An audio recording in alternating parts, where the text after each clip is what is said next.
Hikaru can't believe it. He looked at the screen. This is basic Brian, Robert. This is an idea that occurs across all openings. This is universal. And you can't step back to the first rank because of Rook C1 with mate. It's over. Yeah, no, Hikaru saw it, and look at him. He's like, are you serious? Am I really playing Magnus? This is all you got, he says to Magnus. He's going to be up 4 points. Magnus has got a match on his hands, doesn't he? Oh, a match. I mean, he's going to have to work hard to stay in Rook this C1, match. Queen H3. Oh, look at that mate. Yeah. Done on F6, and he is knockout. 5-2 is the score. Nobody's counting Magnus Carlsen out, but who would have believed that Hikaru Nakamura would jump out to a 3-point lead this early in the match? The original name of Hikaru Nakamura's stream, back in the Stone Age, back before he streamed on his own Twitch channel, it was Naka's Knockouts. Little known fact that he is scoring one knockout after another, repelling Magnus Carlsen's King's Indian. Robert, that game, it wasn't even close. Hikaru was in control, essentially from the first move until the last in that game.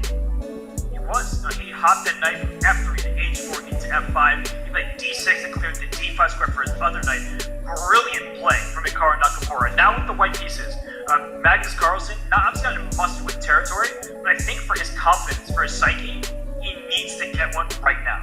He does. And the lead itself, from a sort of pure match perspective, it's a 3-point lead. We've seen 3-point leads disappear like, I don't know what disappears. Name something that disappears. But we've seen Argentina's lead in the first half of the World Cup, except they ended up winning, so that's not a very good analogy. Houdini doing an act. We've seen 3-point leads disappear in the bullet segment, and Magnus still has an entire 60 minutes of 3+1. But given the way this match has gone, Robert, that may be a bad thing. Hikaru is playing with such confidence, he feels that he can just put this match away, I think, with another couple of victories. And Magnus gets in the same position he had earlier, right? This was good for him in that game, where he just allowed the bishop to take on C3, got the open B file, and it looked very promising. So we have the same position once more. Same position. Knight E5 to C4. And will Hikaru try to get B5 in earlier? This was the closest Hikaru came to losing a game. What I'm implying here, Robert, is that Hikaru still hasn't lost a game. Wait, is that true? That is true. Hikaru has not lost a game in this match.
Now, the knight going to d4 is excellent for white. The knight goes to c3. Maybe there's queen g4, Danya, with knight f5 to follow. So maybe there's a rook sack on b1 for the attack.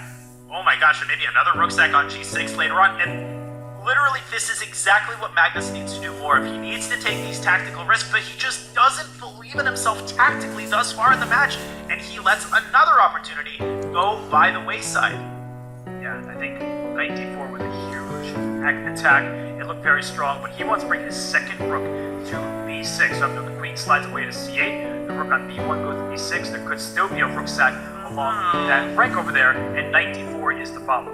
But see, the problem is that you've given Hikaru a tempo. Now, what is he going to use this tempo for? I think he's going to go rook d7 to c7, not so much to infiltrate, although that does become a big threat, but also to involve the queen in the defense. And the move knight d4, it loses a lot of its luster because the knight doesn't have access to f5. The queen's going to be controlling that square.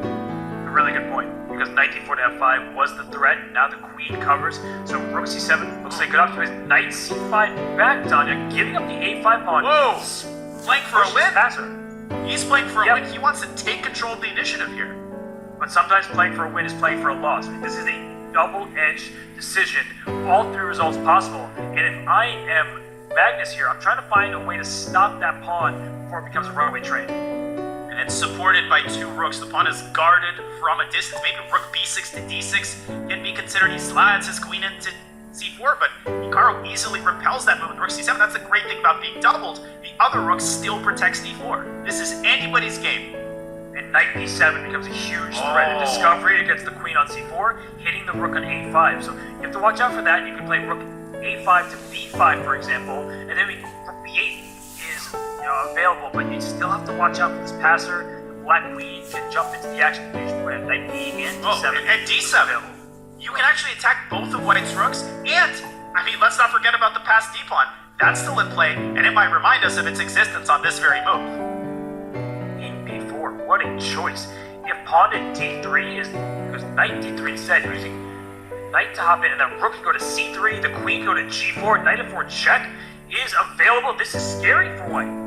Black's position is filled to the brim with tactical potential, and what's not filled to the brim, look at Magnus's clock. He is again down 2 minutes, and the position is just getting more and more out of hand. It is. He's just allowing knight f4. Knight f4. He's blundered knight f4, and it's mate. Yeah, Hikaru sees it. He's like, Hikaru can't believe it. He looked at This is basic Brian, Robert. This is an idea that occurs across all openings. This is universal, and you can't step back to the first rank because of rook c1 with mate. It's over. Yeah, no, Hikaru saw it and looked at him. He's like, are you serious? Am I really playing Magnus? This is all you got, he says to Magnus. He's going to be up 4 points. Magnus has got a match on his hands, doesn't he? Oh, a match. I mean, he's going to have to work hard to stay in rook this c1, match. queen h3. Oh, look at that mate.